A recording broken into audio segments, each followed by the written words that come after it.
you remember a great ad for Pepsi? It went like this. A kid goes up to a vending machine. He wants to buy a Pepsi, but he can't reach the button. It's just too high. So he has an idea. He takes out $1 from his pocket, puts it into the machine, and he presses the button one below the Pepsi, which is for a Coke. Out comes the Coke. He places the Coke carefully on the ground in front of him. Then he puts another $1 in the machine, presses the Coke button again, and takes out the second Coke and places that carefully on the floor 4 inches to the left of the first Coke. Then he steps up onto the 2 cans of Coke, takes out a third $1, pops it into the machine, and voila, out comes the Pepsi. With a big smile on his face, he scampers off with his Pepsi and leaves the 2 Cokes on the floor.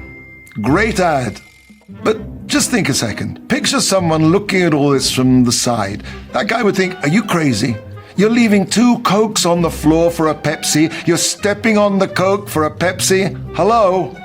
Sometimes we get what we want, but we forget what we gained in the process. Everyone knows that learning Torah is an amazing segula for parnasa. Learning Torah can create wealth for you. And so you take it upon yourself to start learning. You never learned in your life before, and you start Daf Yomi.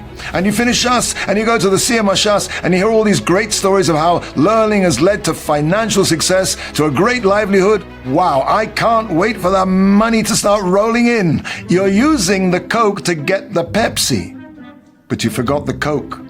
Well, let's say you hear how the best thing for chinuch, for having good children who come out well, is shalom bayis, a loving relationship with your spouse. So, in order to get these wonderful children that you want, you work on your shalom bayis for years and years. You have a beautiful, brand new home of happiness and spirituality, and you hope, oh, okay, finally, now I'm going to see nachas from my kinderlich. Well, I worked so hard on my shalom bayis, right? So, I don't want all that to be in vain. I mean, what's the point of having a beautiful shalom bayis if I don't have good children? You're stepping on the Coke to get the Pepsi, and you forgot the Coke. But think, you have wonderful shalom bayis. You love and care for each other. Isn't that something in itself? The means is also the end. Or sometimes you're davening, you're praying, and you really feel connected to Hashem. You're standing by the grave of Rabbi Shimon Bar Yochai, and just your heart pours out to the Ribono Shel Olam, and it's such a beautiful feeling. You daven so hard. You hope that Hashem will hear your prayers, send you all the things you daven for. Don't just focus on the Pepsi and forget the Coke. You just spent time in the company of the Ribono Shel Olam, of Hashem. That closeness is worth all the money in the world.